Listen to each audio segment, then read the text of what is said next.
bonjour à toutes.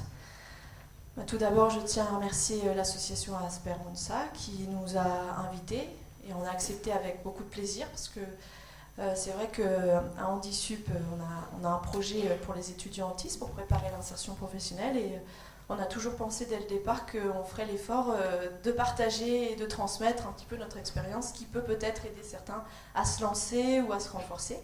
Quand je dis nous, c'est parce qu'on est en fait deux à intervenir, donc en 40 minutes. Donc moi, je suis directrice de l'association depuis sa création en 1998. Et puis Anaïs Garneau va intervenir dans un deuxième temps. Elle est job coach et elle a choisi de donner quelques exemples des problèmes qu'on a à résoudre à HandiSup. Donc HandiSup Haute-Normandie, on a été créé en 1998. Alors on n'est pas le HandiSup fondateur. Il y a plusieurs HandiSup en France, on est 5. Il y a HandiSup Bretagne, Nantes, Rouen, Poitiers. Même si on n'est pas associé, chacun est différent, on a le même nom pour une raison simple, c'est qu'on a le même objectif qui est de faire en sorte que les jeunes, quel que soit leur handicap, puissent accéder à des études et tant que possible aux études supérieures, tous les niveaux d'études. Et un deuxième objectif qui est la continuité en réalité, c'est que ces études débouchent sur un emploi qu'on a choisi et à la hauteur des compétences. Donc on a à peu près tous la même philosophie d'action. Pour notre part, on est reconnu d'utilité publique depuis le 11 mars 2016. Enfin, l'État nous a reconnus comme utilité publique. Et on est également membre du Comité national autisme, donc pour le projet Simon, dédié à l'accompagnement des personnes handicapées, des autistes handicapés.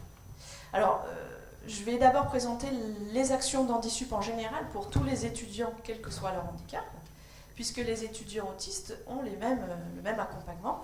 Et puis dans un deuxième temps, la spécificité de l'autisme. On intervient sur la Haute-Normandie, petite révision géographique, c'est le département de Seine-Maritime et de l'Eure, c'est-à-dire dans les grandes villes Rouen, Le Havre, Dieppe, Évreux, Vernon, etc. On intervient quel que soit l'établissement, donc ça c'est intéressant pour les jeunes parce qu'effectivement, quel que soit leur choix d'orientation, que ce soit une université, un BTS, un centre en alternance, on peut les accompagner. On n'est pas tributaire d'un établissement et on les accompagne quel que soit leur handicap. Alors, quel que soit le handicap, vous avez derrière, alors je ne sais pas si c'est à gauche ou à droite, je vais avoir du mal, mais en tout cas, sur le plus gros camembert, tous les types de handicap, je ne vais pas détailler. Simplement, en 2015, ça c'est les chiffres 2015, donc l'autisme représente 19%. Et comme vous voyez qu'on suit 400 jeunes handicapés par an, vous faites 400 fois 20, ça vous donne à peu près le nombre de jeunes autistes qu'on suit maintenant, c'est-à-dire 80. Alors ça c'est en 2015, là en 2016 on est à 90. Donc il y a 90 jeunes avec autisme qui nous contactent et qu'on accompagne. Je vous ai mis à droite le petit camembert sur ce qui se passait en 2011. En 2011 on était à 5% et on suivait 200 jeunes. Donc faites le calcul, 200 fois 5, ça fait 10. On est passé de 10 jeunes autistes à 90 de 2011 à 2016. Mais pour les autres handicaps aussi, puisqu'on a suivi 200 jeunes en 2011 et on en suit 400 aujourd'hui. Qu'est-ce qui se passe? C'est qu'il y a de plus en plus de jeunes qui vont à l'école ordinaire, au collège, au lycée, et donc qui arrivent dans l'enseignement supérieur. C'est général, pas que en Normandie, mais en France. Et la part des jeunes autistes est plus importante en progression parce qu'il y avait un retard. C'est-à-dire que les jeunes autistes avaient plus de mal à suivre des études que les autres.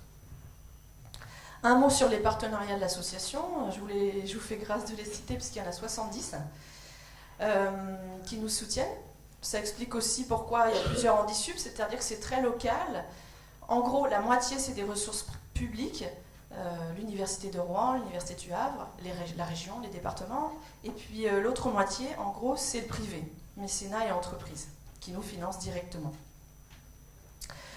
Je voulais souligner aussi un élément qui me semble important, c'est que dans l'association, hormis donc Jean-Jacques Malandin, qui est président fondateur en 98 et qui est réélu tous les 2 ans, et le Daniel Mélier, qui est le responsable handicap de l'université de Rouen, tous les membres du conseil d'administration sont des étudiants ou des anciens étudiants qu'on a accompagnés.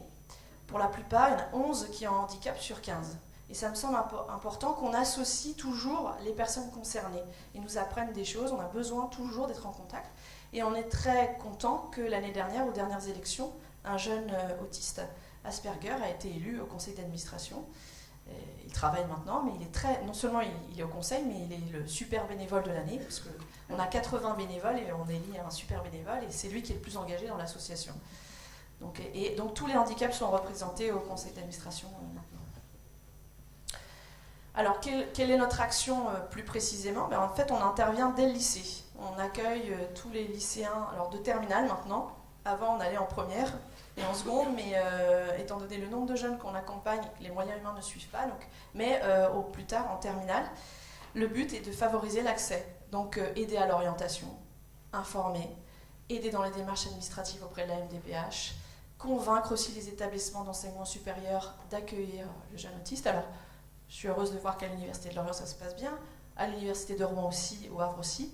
Ça peut être plus délicat dans certaines filières sélectives, comme les écoles, où là, l'autisme peut être encore victime clairement de discrimination. Donc, on fait aussi du lobbying auprès des chargés de département pour qu'ils aient moins peur en fait, de l'autisme.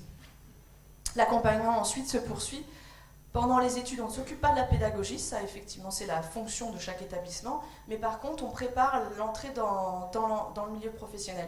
Ce qui est très important, c'est de ne pas attendre la fin des études pour se poser la question de l'insertion professionnelle. Parce que quand les jeunes sortent, ils vont avoir plus de 18 ans, ils sont moins, même parfois 22, 23, et c'est moins facile d'évoluer à cet âge-là qu'antérieurement. Donc s'il y a un travail à faire, notamment sur les habiletés sociales, sur les codes d'entreprise, il faut le faire le plus tôt possible. Donc nous, on le fait pour tous les types de handicap, et je dirais à plus forte raison pour quelqu'un qui est autiste, il faut le travailler pendant les études. Après, on peut toujours, rien n'est jamais perdu, mais c'est beaucoup plus difficile de travailler l'insertion. On travaille donc directement avec des employeurs. On a 40 employeurs qui travaillent avec nous, en fait, maintenant depuis plusieurs années. Donc c'est l'avantage, c'est qu'on les met directement en relation avec les entreprises qu'on connaît déjà et qui sont habituées à prendre donc des jeunes en stage, en emploi d'été, en alternance, en journée découverte. On a des interlocuteurs assez ouverts sur tous les types de handicap et on a apporté le handicap autisme depuis quelques années et ça fonctionne plutôt bien. On a un partenariat avec les établissements d'enseignement supérieur, les universités notamment, et la maison du handicap, maison départementale. J'insiste sur un point qui est, on accompagne, on aide à cheminer, mais toujours avec cette volonté de rendre les jeunes le plus autonomes possible. Évidemment, chaque personne va être différente, chaque jeune va être différent. Et je dirais, c'est pas parce qu'un jeune, notamment Asperger, arrive dans l'enseignement supérieur que tout est réglé en termes d'autonomie. Il faut aussi qu'on arrive à faire en sorte qu'il puisse prendre les transports, qu'il puisse avoir un logement, de savoir gérer son budget, savoir gérer, se lever à l'heure, aller en cours, etc. Alors, mais il faut aussi pas être trop présent, c'est-à-dire on ne peut pas mettre quelqu'un derrière chaque personne autiste, il faut aussi apprendre, donc il faut être là au bon moment et savoir se retirer quand il faut, ça me paraît important. Et c'est le travail d'Anaïs. Voilà. Les deux temps importants dans l'association, parce que je vous fais grâce de tout ce qu'on fait, on a un atelier théâtre, un club jeu, des tournois, etc. Je me suis focalisée vraiment sur l'insertion professionnelle. On a 2 forums dans l'année. On a un forum sur l'alternance et les jobs d'été qui a eu lieu la semaine dernière. On a 25 employeurs et viennent les étudiants, donc les étudiants autistes viennent au forum. Bien évidemment, on les a préparés en amont. Le CV, Anaïs prépare les entretiens. Et le jour du forum, il y a un point info pour les étudiants. Et Anaïs peut aller jusqu'à être là pendant l'entretien, si nécessaire. Mais pas systématiquement. D'abord, elle est seule, donc il y avait 6-7 jeunes autistes au forum. Il y en avait 9, alors vous voyez qu'elle ne peut pas... Mais en travaillant avec eux, ils arrivent à gérer les entretiens. D'autant qu'on a un 2e forum dans l'année qui est en octobre. Et là, on a 40 employeurs et 100 étudiants. Même principe, ils sont accompagnés et il y avait 16 étudiants autistes à la rentrée, 16. L'avantage c'est qu'on fait des forums donc 2 fois dans l'année et comme on suit les étudiants plusieurs années de suite, petit à petit ils deviennent autonomes dans la relation qu'ils ont avec les entreprises. En tout cas c'est l'objectif qu'on se donne. Alors depuis la création d'Handisup, on a fait 1300 expériences en entreprise. Donc chaque année, on a à peu près 150, 160 stages, emploi d'été, contrats de travail avec des employeurs. Alors l'autisme, c'est quelque chose de nouveau, on le verra, mais on se dit que ça peut fonctionner comme on l'a fait pour les autres. Donc tout ce dispositif du lycée pendant les études et à l'emploi porte ses fruits, puisqu'on a des jeunes aujourd'hui qui travaillent dans tous les métiers, et quel que soit le handicap. Il faut savoir quand même qu'un jeune sur deux chez nous touche une allocation adulte handicapé, donc des handicaps importants. Et notre objectif, c'est que sur l'autisme, on arrive à la même chose d'ici quelques années, c'est-à-dire que ça aboutisse à un métier, et ça marche déjà, hein, mais on n'est qu'au début et on sera modeste sur ce sujet parce que rien n'est gagné. Après, si on veut parler plus principalement de la question qui m'a été posée, c'est comment on peut préparer l'avenir professionnel des étudiants avec autisme. Alors c'est vrai que je vais parler plutôt des jeunes qui ont un certain niveau, on va dire, intellectuel, mais la démarche en fait est très proche pour des jeunes qui n'ont pas forcément un QI très très élevé. D'ailleurs, on suit des jeunes Asperger pour 80%, mais il y a 20% de jeunes qu'on suit qui sont autistes atypiques, par exemple, et qui n'ont pas forcément des capacités plus élevées que la moyenne. Et on applique la même méthode et ça peut tout à fait déboucher aussi, hein. Heureusement d'ailleurs, je dirais. Voilà. Donc un petit rappel quand même pour qu'on situe l'obstacle à surmonter, c'est quand même le taux de chômage des 15-25 ans aujourd'hui, non handicapés, c'est 24%. Donc déjà, quand on est jeune, chercher du travail aujourd'hui, c'est compliqué. Et quand on a un handicap, pour la même tranche d'âge, c'est 33%. Donc un jeune sur 3 handicapé a du mal à trouver du travail et peut être en chômage longue durée. Donc on n'a pas les chiffres pour les jeunes autistes, mais je pense qu'on sera assez d'accord pour dire qu'il n'y a aucune raison qu'on soit à moins de 33% sur le handicap. Donc il y a déjà un obstacle à surmonter en France qui est la difficulté d'insertion des jeunes en général, et surtout par problème de mise en relation, de réseau et d'expérience en entreprise antérieure. Donc il faut avoir conscience que tout ce qu'on fait, c'est dans un contexte qui est difficile en ce moment. Après, l'autre question qu'on peut se poser, c'est est-ce qu'on doit accompagner les personnes autistes, les jeunes autistes vers l'emploi de la même manière que les autres jeunes, notamment ceux qui ont un handicap. Alors nous, on a eu vite la réponse à Handisup, puisque avant 2012, on accompagnait 10 jeunes autistes, comme on faisait depuis toujours pour les autres handicaps. Bah, ça n'a pas très bien marché, en fait, on va dire. Alors quand je dis ça n'a pas marché, tout simplement, dans nos forums, on constatait que justement, c'était les jeunes autistes qui n'étaient jamais choisis par les entreprises, bizarrement. On s'est aperçu que dans les stages, parfois il y avait des échecs et il est arrivé qu'un jeune n'ait même pas la moyenne à son stage, parce qu'on n'arrivait pas à les faire travailler comme l'entreprise voulait. C'est arrivé que certains jeunes perturbent les cours en fac. Donc des enseignants qui se plaignent de la violence, du harcèlement aussi. Donc on s'est dit, on ne fait pas bien notre travail si on a tous ces échecs plus qu'ailleurs. Et donc ce qui est sûr, c'est que on garde, ce qu'il faut, c'est que ça soit les mêmes aides, mais que ces aides soient adaptées à chacun. Donc en fait, ils ont les mêmes services que l'on donne aux autres étudiants, mais simplement, il y a un intermédiaire qui est Anaïs, qui connaît l'autisme. Et là, on est convaincu aujourd'hui, c'est que si on veut aider des jeunes autistes vers l'insertion professionnelle, il faut des personnes qui connaissent bien le sujet de l'autisme. Connaître le handicap en général ne suffit pas, c'est vraiment l'autisme en particulier. Donc ça, on en est convaincu. Alors pour différentes raisons, mais il y a deux raisons. La première, c'est que ça a été déjà dit, c'est que l'autisme est vraiment méconnu des employeurs et des enseignants, on peut le dire, et surtout à l'université. On peut le regretter, mais c'est une réalité. Et donc comme c'est vraiment un handicap qui est trop inconnu aujourd'hui, il y a d'énormes préjugés. Et donc il faut absolument être là pour franchir ces obstacles. Et ça, c'est ce qu'on connaissait il y a 20 ans dans d'autres handicaps. Quand j'ai commencé Handisup il y a 16 ans, on me disait « Ah, mais les personnes sourdes ne doivent pas faire de chimie parce qu'ils n'entendent pas les alarmes incendie. » Bon, maintenant, ça peut peut-être faire sourire, mais du coup, et les sourds ne faisaient pas sciences, ne travaillaient pas dans l'industrie. Voilà. Donc on trouvait ce genre de préjugés qu'on trouve moins maintenant puisqu'il y a eu des intégrations. Sur l'autisme, on est en retard de 15 ans.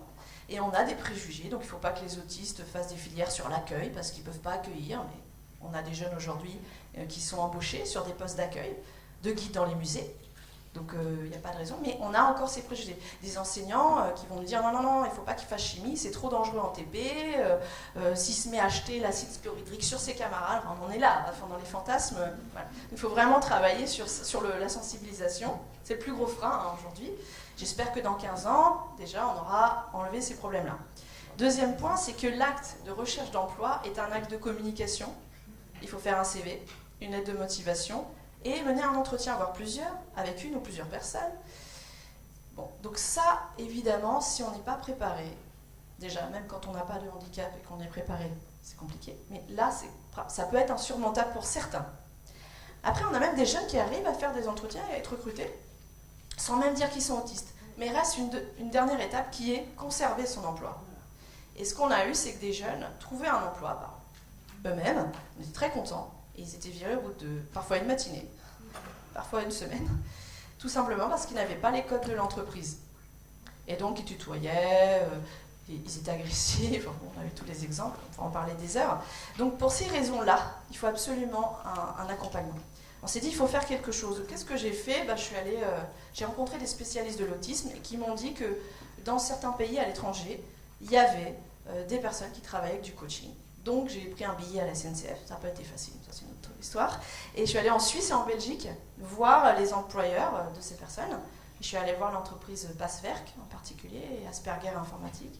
Et Passwerk qui nous ont expliqué voilà, qu'ils formaient des jeunes et moins jeunes en informatique, ils en avaient 40, et ils pouvaient tout à fait travailler à une condition qui est du coaching, une personne qui sensibilise l'entreprise, qui adapte. Et alors en revenant de ce voyage, on s'est dit on va faire ça. On va proposer à nos étudiants un accompagnement coaching, ça s'appelle le projet Simon. Projet Simon, alors avec deux caractéristiques un peu différentes de ce qui se fait en Belgique ou en Suisse, c'est qu'on s'est dit mais il faut faire du coaching pendant les études. En fait ça s'appelle job coaching, on pourrait l'appeler study coaching, ou ce qu'on veut, accompagnement. Parce que pourquoi on attendrait le chômage pour commencer à coacher quelqu'un en entreprise. Donc il faut le faire dès les études, acquérir dès le départ, dès le plus jeune âge, des réflexes. Et les jeunes qui vont passer le bac aujourd'hui, qui sont venus au forum la semaine dernière, pour certains pourraient avoir un emploi d'été dès l'été prochain, dans une entreprise qui a déjà été sensibilisée. Donc imaginez qu'après le bac plus 2, bac plus 3, ce sera beaucoup plus facile d'être embauché après. Et puis on s'est dit, on va le faire bien sûr du coaching en entreprise, bon, ça c'est assez connu, mais on s'est dit, mais pourquoi le réserver à l'informatique ? Ils font en informatique en Belgique, il faut savoir, parce qu'il y a beaucoup de chômage et qu'ils ont essayé sur un métier qui a l'air facile, plus accessible. Mais il n'y a pas de raison de se cantonner qu'à un métier, donc on s'est dit on va essayer d'élargir les débouchés des jeunes et pas se contenter de l'informatique. On a embauché donc une personne qu'on appelle un job coach. Au départ, on l'appelait un chargé de mission autisme, puisqu'en France, le mot job coach ne plaît pas à tous les financeurs, il faut le savoir. Donc on a changé de nom pour avoir de l'argent, ça a marché. Bon, mais en fait, c'est du coaching. Et qui prépare l'arrivée. Donc je ne vais pas détailler le métier de job coaching parce qu'il y a une intervention juste après qui explique le métier, donc pas la peine de faire des redites. Simplement vous dire qu'un des rôles du job coach, c'est aussi d'élargir les possibilités de métier. Pourquoi ? Parce que même si l'informatique est un débouché qui existe et qui est plus facile, quand on regarde où sont nos étudiants autistes, 63% sont en sciences et techniques. Donc c'est vrai, mais pas qu'en informatique. Ils sont en chimie, en génie civil, en électronique. Bon. Et puis il y en a quand même 1 sur 3 qui n'est pas scientifique. Ils sont en lettres, ils sont en gestion, ils sont dans la culture, dans plein de domaines. Donc ça n'a pas de sens de cantonner à certains domaines. Bon. Donc le projet Simon est né en 2012. Là, le point qu'on fait en 2015, où on en est. Ce qu'on est sûr, c'est que le projet répond à un besoin, puisque vous avez le graphique du nombre de suivis en fonction des années. Et ça augmente, et toutes les semaines, on a de nouvelles familles qui nous contactent pour des jeunes en lycée ou en études. Donc ça, c'est sûr qu'on a comblé un vide en termes d'accompagnement. Et puis, les premières expériences. La première chose qu'on a vue, c'est la fin des incidents dans les facs et des problèmes avec des enseignants. Je dis la fin, j'exagère, on a encore des problèmes avec certains enseignants, mais ça s'est un peu calmé, ça a rassuré un petit peu tout le monde. Donc ça, on a des jeunes qui vont mieux, qui sont moins en mal-être, parce qu'on a rencontré aussi des étudiants dépressifs qui pleuraient parce que les profs le prenaient pour des dingues, hein, il faut le dire ce qui est. Donc tout ça, ça s'est bien amélioré puisqu'il y a un travail en amont, il y a un relais, donc ça a bien marché. Au niveau de l'entreprise, on a mis en place des stages, 30 stages, 13 emplois d'été, 10 embauches et un contrat en alternance qui est en cours.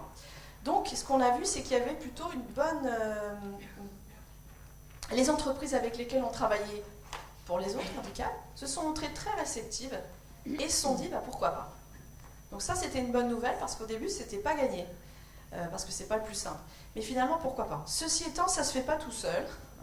On a organisé des journées de formation pour les entreprises, pour nos partenaires. Donc on a censité à peu près 25 entreprises pour que quand ils viennent au forum, au niveau de l'entretien, s'ils sentent quelqu'un un peu différent, ils ne le mettent pas de côté, mais ils essaient de savoir un peu plus. Malgré ça, c'est pas gagné, hein.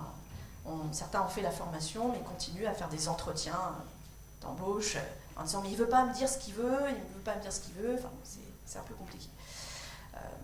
D'ailleurs, parce que je vais assez vite pour ne pas dépasser le temps, mais qu'est-ce qui nous reste aujourd'hui comme grosse difficulté? C'est vraiment le recrutement.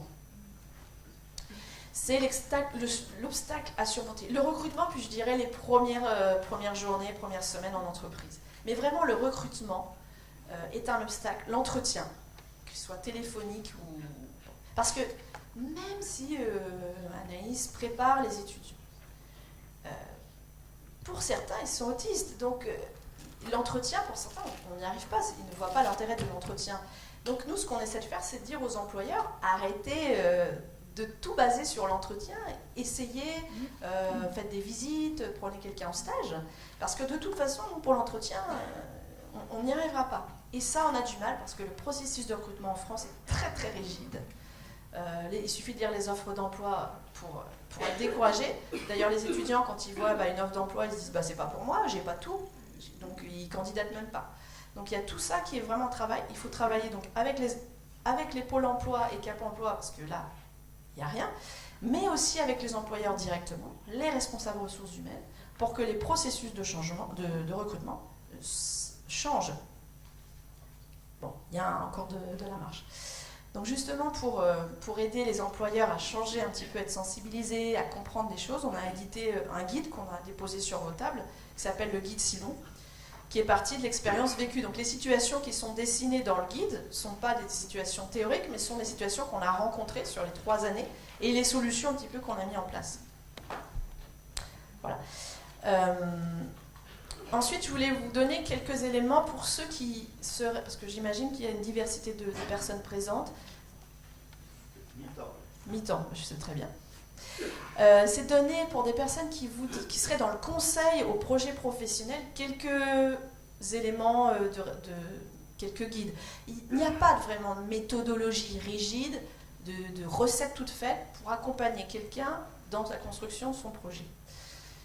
Moi, pour imager, je dirais qu'il y a des différents chemins. Voilà. Moi, je vais vous donner le chemin que nous, on prend pour accompagner les jeunes depuis 18 ans, et donc les jeunes autistes. Le chemin, c'est qu'on n'oublie jamais dans notre petite tête qu'il n'y a pas d'aptitude aux filières. C'est-à-dire que tout est ouvert. La loi 2005 a été claire. Tout jeune, quel que soit son handicap, il peut s'inscrire n'importe où. Donc, il n'y a pas de raison que certains nous disent « Attendez, il est autiste, mais il est peut-être pas, ça va peut-être être compliqué dans ma filière, il ne pourra pas tout faire, donc il doit faire autre chose. » Normalement, la loi est claire. C'est à l'établissement de s'adapter à chaque fois à la situation de handicap. Et là, j'insiste vraiment là-dessus, parce que autant il y a quelques années, ça devenait clair, autant depuis quelques temps, on voit ressurgir des freins en termes de choix de filière. Comme le nombre d'étudiants handicapés augmente, les réticences aussi augmentent, parce qu'il y a un peu trop d'étudiants pour certains. Certains, c'est difficile à gérer. Donc, il n'y a pas d'aptitude aux filières. Je mets entre parenthèses, sauf dans certaines filières professionnelles où il y a des contraintes, c'est vrai, mais en moyenne, globalement, dans une université, par exemple, ils peuvent tout faire. Oui, un jeune autiste peut très bien faire de la communication, un DUT communication. C'est possible, on en a eu un, il a réussi, il travaille aujourd'hui. Mais c'est pas forcément, vous n'allez pas forcément avoir un accueil bras ouverts de l'équipe enseignante du DUT. Voilà. Et il y a ce fantasme aussi que, c'est très marqué, il y aurait peut-être un endroit où les personnes handicapées seraient mieux que là où on veut qu'elles soient. où elles veulent aller, en fait. Et alors toujours, il est mal orienté. Il est mal orienté. Non, c'est parce qu'il gêne, en fait, souvent, ou il pose des problèmes nouveaux à surmonter. Mais l'autisme, il l'aura toujours. Si on prend, par exemple, le cas d'une personne non-voyante. Parfois, il y a des familles qui nous disent, écoutez, je préférerais que mon fils ou ma fille soit non-voyant parce que moi, ce serait plus clair et on comprendrait tout de suite. Eh ben non, malheureusement, rassurez-vous pas, je sais pas, mais non, c'est pas plus clair. On a eu des étudiants non-voyants qui faisaient de la com et, par exemple, le logiciel Photoshop, le traitement d'images, eh ben, il y a des profs qui voulaient mettre 0 parce que l'étudiante ne voyait pas les images. Qu'on est obligé d'intervenir pour dire non, attention, elle est aveugle. Oui, mais moi je dois juger sur ce qu'elle voit. Ben, je ne la vois pas, vous n'allez pas. Vous voyez. Bon, alors imaginez l'autisme en com. Parfois ils sont en sciences d'ailleurs et il y a de la com. Alors les profs de com m'appelaient, alors je lui mets 0 ? Non, vous n'allez pas mettre 0, sinon vous mettez 0 parce qu'il est autiste. Donc il y a toute une démarche à avoir aussi vis-à-vis des enseignants pour que prennent en compte dans l'évaluation des jeunes, notamment autistes, comment on les évalue sans noter en fait l'autisme. Bon. Autre chose, il n'y a pas aussi de guide des métiers accessibles aux personnes handicapées. Donc pas pour les autistes. Donc il ne faut pas rentrer dans ce que j'appelle moi la logique de placement, parce qu'on sait ce que ça a donné dans d'autres handicaps. Le handicap visuel, il y a 18 ans, il y avait 4 métiers. Empailleur de chaises, accordeur de piano, standardiste et kiné. Voilà, on disait à un jeune très malvoyant, tu as 4 métiers. Et ça n'a pas marché. Très bien pour ceux qui voulaient être kiné et standardiste, mais dans tous ceux qui ne voulaient pas, eh ben, il n'avait rien. Donc, attention, on parle beaucoup de l'informatique, c'est bien, mais il ne faudrait pas qu'on tombe dans le piège où on me dit, il fait ça ou il n'y a rien à côté. Voilà. Non, il faut travailler tout en même temps. Mais ça ne veut pas dire qu'il ne faut pas travailler l'informatique. D'ailleurs, les personnes non-voyantes ont toujours des écoles de kiné adaptées aux personnes non-voyantes.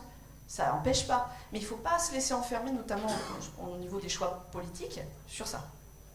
Deuxième point, ce qui est important, c'est toujours partir des centres d'intérêt. Ça a été cité en exemple tout à l'heure, partir des centres d'intérêt. Parce que c'est ça qui va faire avancer le jeune. Et il faut convaincre les enseignants ou les responsables de formation que peut-être il n'aura pas la moyenne dans d'autres matières, mais après tout, peu importe. Ce qui compte, c'est qu'à la fin, il ait un niveau de compétences qui lui permette de travailler. Ceci étant, on n'est pas obligé de rester que sur ces intérêts restreints. Ce qu'on a constaté d'année en année, c'est qu'en faisant des forums, en faisant découvrir des métiers, rencontrer d'autres jeunes qui avaient d'autres handicaps, le champ des possibles s'élargit. Et ils peuvent avoir plusieurs centres d'intérêt. On a des jeunes qui ont plusieurs centres d'intérêt, ou qui en découvrent à la faveur de l'intégration. Mais ça n'est que possible, ça n'est possible que s'il y a un accompagnement. Il faut que le jeune se sente bien et qu'il voit que le système s'adapte à lui. Et dans ce cas-là, il peut avoir d'autres envies que celles qu'il avait au départ. Comme tout le monde d'ailleurs. Nos envies à 15 ans n'étaient pas les mêmes qu'à 25 ans. Donc un jeune autiste à 15 ans a des intérêts, mais à 25 ans, je vous assure qu'on voit déjà qu'ils évoluent. Donc pas se mettre dans l'idée que tout ça est restreint et figé. Ensuite, prendre le temps. Pourquoi je dis prendre le temps ? C'est le reprendre, je dirais. Parce qu'on veut nous imposer un rythme dans le suivi des jeunes qui est un peu absurde. C'est-à-dire qu'il faudrait, parce qu'on a un handicap, trouver tout de suite le métier qui nous va et être sûr que ce métier-là n'ira pas... on aura un débouché derrière. Bon, déjà pour les valides, on a vu, ça ne marche pas, parce qu'il y a un jeune sur 4 qui ne travaille pas. À plus forte raison, quand on a un handicap, c'est plus long. C'est plus difficile d'être sûr. Il y a une prise de risque qui est plus importante. Donc il faut éviter de se laisser enfermer. Alors que souvent, même au lycée, maintenant, on dit mais il faut qu'il choisisse, il faut être sûr, est-ce qu'il aura vraiment des débouchés ? Il y a un risque à prendre. Et puis on peut se tromper. On a des jeunes, nous, sur d'autres handicaps, qui ont triplé leur première année. Et maintenant, ils travaillent, ils sont ingénieurs. On a des jeunes aussi qui passent le bac et qui reviennent avec un CAP. On peut aussi se réorienter. Enfin, il faut se laisser de l'espace, du temps. À la fin, je dirais, il faut aussi changer le monde. Alors, changer le monde, ça vient d'un Australien, un psychiatre australien. On a une réunion à la Fondation de France il y a quelques semaines. Et il nous a dit, mais qu'est-ce qu'il faut faire pour aider quelqu'un à trouver un travail, quelqu'un qui est en difficulté d'insertion. Alors tout le monde a dit, il faut l'accompagner, mais il nous a dit, mais il faut aussi changer le monde, il faut aussi faire en sorte qu'on accepte aussi dans la société que des personnes différentes, qui travaillent différentes, ou qui ont des relations sociales différentes, puissent aussi travailler. Dans les obstacles qu'on rencontre, souvent, c'est pas la compétence, c'est, on pourrait dire, quasiment du racisme. C'est-à-dire parce qu'il est différent, parce qu'il ne parle pas de ses vacances, parce qu'il n'est pas la machine à café, mais pourquoi il n'aurait pas le droit d'être comme il est? Il faut aussi imposer aussi un monde où chacun a sa place, en fait. Pour finir, je signale, pour ma part, puisque je donne la parole à Anaïs, j'essaie de lui en laisser un petit peu, je signale une étude comparative qui a fait la Fondation de France. Donc nous, on est financé maintenant par la Fondation de France, encore pour un an, et elle a nommé Madame Leroy-Atala, qui est sociologue, pour aller dans 5 associations qui font du coaching, 2 du coaching pour personnes autistes et 3 du coaching pour des personnes qui ont un handicap psychique. Et elle a comparé un petit peu nos pratiques. Et ce qu'elle a constaté, c'est qu'en fait, toutes les 5 associations adoptent une méthode d'accompagnement qui s'appelle la méthode IPS, Individual Placement on Support.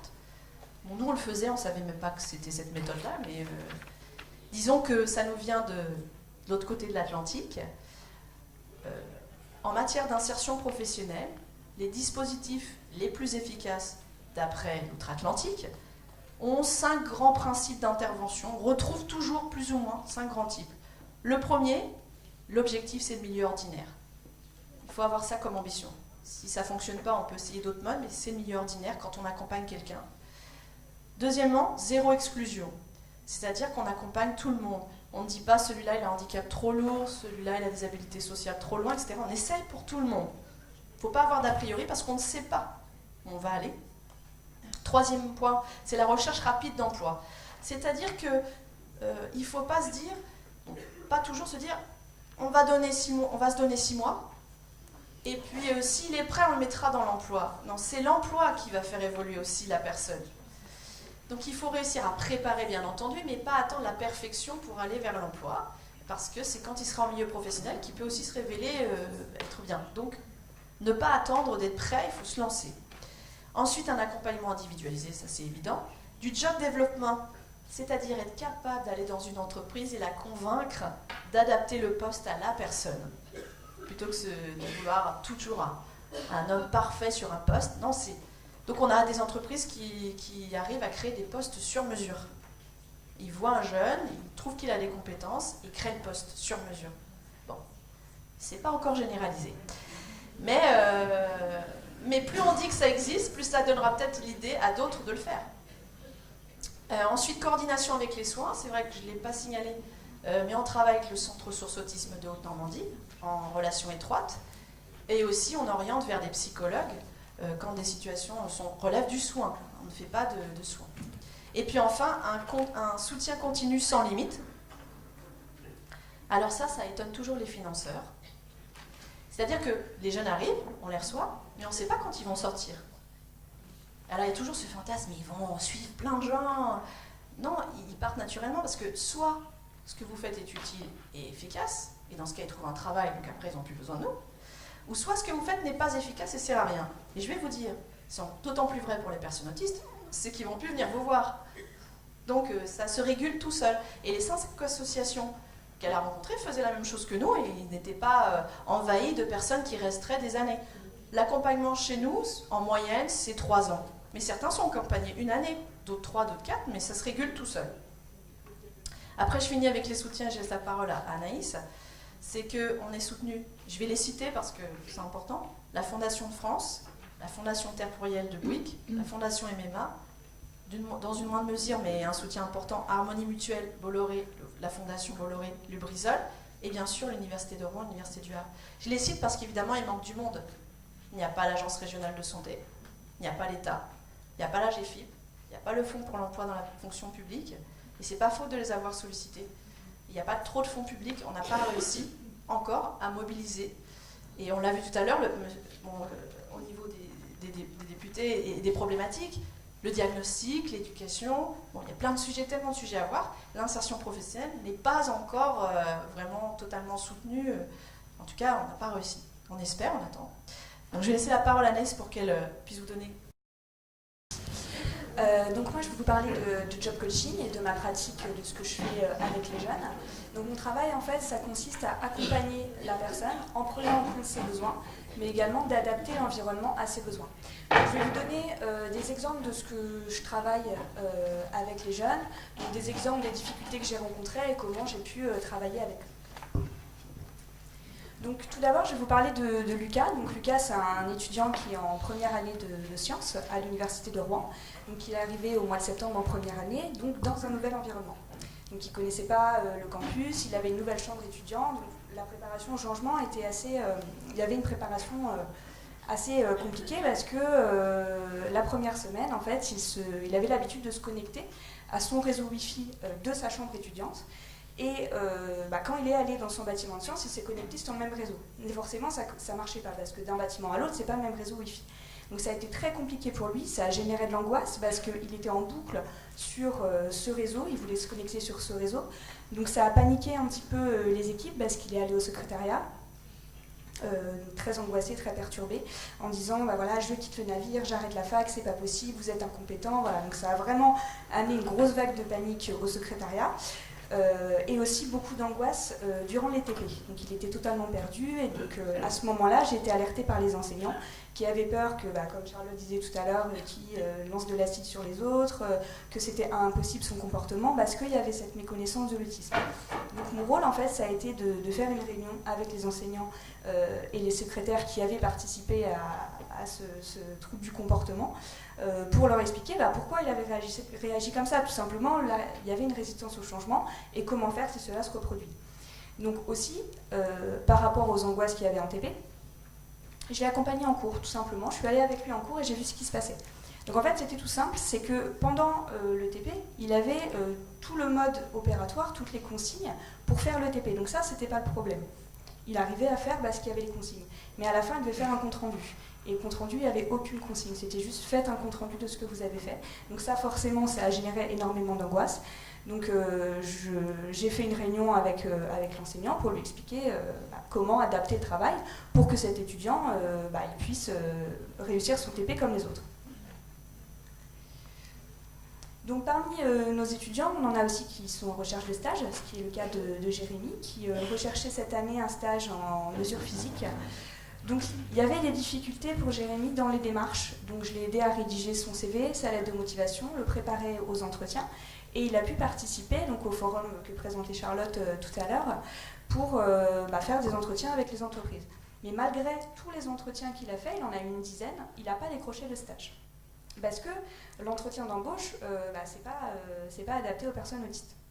Malgré la préparation, j'ai discuté après avec une entreprise, l'entreprise Legrand, qui m'a dit on n'a pas vraiment su qu'est-ce qu'il motivait, ce qu'il savait faire, on n'a pas vraiment compris. Donc ce qu'on a mis en place, c'est une journée découverte métier, donc ce qu'on fait aussi à Handisup, pour mettre le jeune en situation, pour que l'entreprise se rende compte vraiment de ses capacités. Donc ça a beaucoup rassuré Jérémy parce qu'il a pu voir son environnement de travail, si jamais il était pris en stage, et rencontrer également l'équipe. Donc ça a été très rassurant pour lui.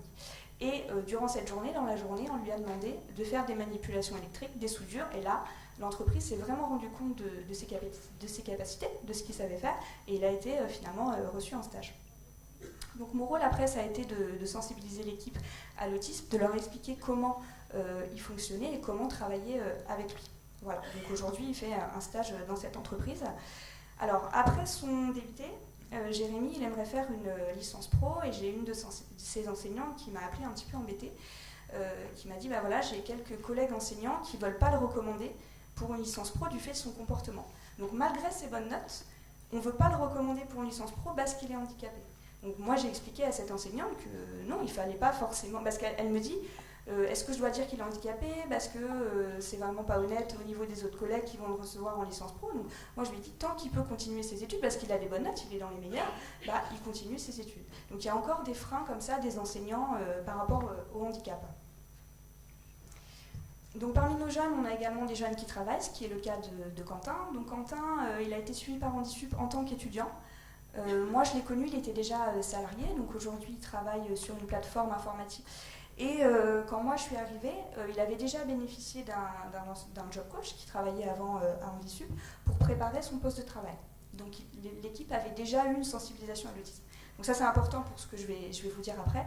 Donc Quentin, ça a été ma première mission, donc mission pas facile, parce que en fait la chef de service m'a appelée en me disant bah voilà, les relations avec le collègue c'est plus possible, il y a vraiment une dégradation, il faut venir. Donc je suis venue, j'ai rencontré les collègues qui travaillaient en open space avec le jeune. Donc ce qui en est ressorti de cette réunion, c'est qu'elle ne supportait plus le comportement de Quentin, parce que Quentin faisait trop de blagues, parfois hors contexte, donc c'était pas possible. Il mettait du déodorant dans le bureau. Donc au lieu de lui dire directement bah, est-ce que tu peux aller le mettre dans les toilettes, elles avaient retenu de la précédente formation que bah non, l'autisme ça passe par l'écrit, donc on va pas lui dire à l'oral, ça sert à rien. Donc elles avaient placardé une petite fiche en fait devant son bureau expliquant que bah, on ne pouvait pas mettre de parfum, de déodorant pour éviter les odeurs gênantes. Donc je peux vous dire que la responsable de service n'a pas vraiment apprécié, et moi non plus, le jeune non plus d'ailleurs. Donc voilà, donc tout ça c'est de la discrimination. Hein. Il y a également ce qui a été reproché à Quentin, c'est qu'il arrivait à l'heure au travail, alors qu'elle pouvait arriver en retard. Et donc du coup, bah, il faisait ça, c'était pour se faire mousser, c'était pour se faire bien voir par les chefs. Mais en fait, il respectait juste son contrat de travail. Mais ça, c'était pas accepté par ses collègues. Et le fait aussi qu'il s'occupait par le travail. Donc en fait, gérer les temps de pause, pour lui, c'était compliqué. Il n'allait pas forcément discuter avec les autres à la machine à café.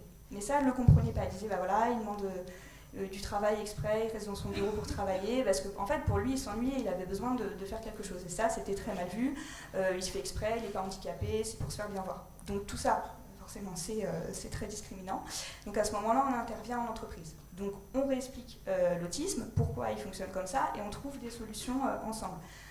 Donc le travail, il est à faire avec l'équipe et avec le salarié aussi pour trouver ensemble des solutions. Donc, même si on fait ça, parfois on se heurte quand même à des personnes qui n'ont pas envie de changer, parce que là, c'est quand même aller assez loin. Donc, ses collègues avaient mis des cartons en fait, devant son bureau pour ne plus le voir. Et elles avaient tourné leur ordinateur de manière à plus le voir. Donc, c'est allé très très loin. Donc, on essaye quand même de trouver des solutions, et il y a toujours un travail à faire aussi avec le salarié, parce que quand moi je discute avec Quentin, c'est pas du tout la même version, et il ne ressent pas les choses de la même manière aussi. Donc voilà, il y a toujours un travail à faire avec des deux côtés. Donc dans ma pratique, ce que je vois malheureusement, c'est beaucoup de harcèlement scolaire, notamment dans les lycées. Donc là, cette année, on a pu recenser 3 cas de harcèlement au lycée, donc avec des violences verbales, du rejet des autres, et aussi notamment des violences physiques, où j'ai un lycéen qui a été menacé à coups de couteau. Donc la différence est encore très mal acceptée dans les lycées par les camarades. Donc à ce moment-là, on alerte. Donc on travaille en lien avec le Centre de ressources autisme, donc le CRA, qui peut intervenir dans les lycées pour sensibiliser l'équipe pédagogique et les camarades de classe à l'autisme. Donc on travaille aussi en lien avec eux par rapport au diagnostic. Donc quand moi j'ai des doutes par exemple sur un diagnostic ou que j'ai besoin d'orienter aussi, parce que j'ai des jeunes qui arrivent, qui ont une vingtaine d'années. J'ai un jeune là qui a 25 ans, qui a eu un diagnostic de trouble du comportement non identifié ou cicatrisation de psychose infantile ou des choses comme ça. Encore aujourd'hui, on a ce genre de diagnostic. Donc à ce moment-là, on oriente vers le CRA pour avoir un rendez-vous assez rapidement. Donc quand je vous parlais de harcèlement, c'est pas qu'au niveau, le harcèlement scolaire n'est pas qu'au niveau des élèves, mais peut être aussi au niveau des enseignants. J'ai le cas de Nicolas qui est en école d'ingénieur, et en fait Nicolas, il a des bonnes notes, hein, ça c'est pas le problème, il a une hypersensibilité à la douleur, donc en fait quand il écrit trop, bah pour lui ça lui fait mal, il peut pas écrire le cours mot pour mot de ce qui est écrit au tableau, c'est pas possible. Donc pour lui, il essaye d'écrire ce qui est pertinent pour lui, ce qu'il peut retenir à l'oral, il le retient, et il écrit vraiment ce qu'il peut. Donc quand il peut plus écrire, il peut plus.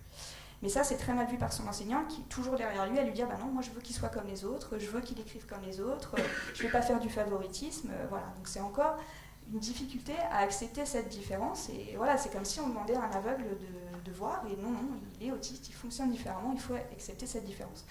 Donc on se heurte encore à des freins de la part des enseignants et parfois quand même de la discrimination. Il y en a qui comprennent et qui font des efforts et qui demandent d'ailleurs à adapter, mais ce n'est pas forcément le cas de tout le monde.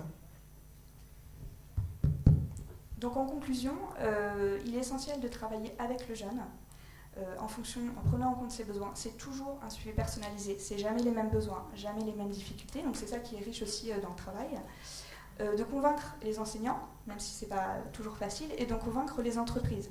Donc pour les entreprises, Charlotte vous l'a présenté, le guide Simon, et actuellement on est en train de monter un film, Autisme et Travail, donc le titre n'est pas encore définitif, où on va filmer des étudiants, qui sont maintenant salariés, qui travaillent. On va les filmer sur leur poste de travail et récupérer des témoignages de leurs collègues, de leurs responsables, pour mettre à mal les préjugés comme quoi les autistes ne peuvent pas travailler et pour donner envie aux entreprises d'embaucher des personnes autistes. Voilà.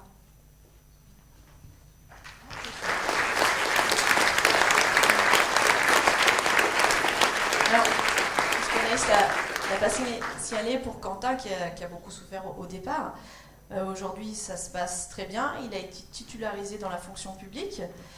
Tout ça s'est arrangé et même il sera sûrement dans le film que vous verrez comme un exemple positif.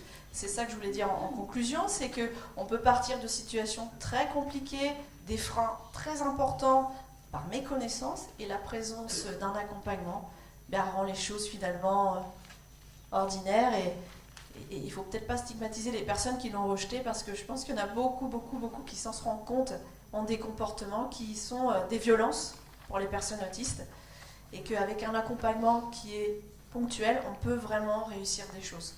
Voilà. Merci.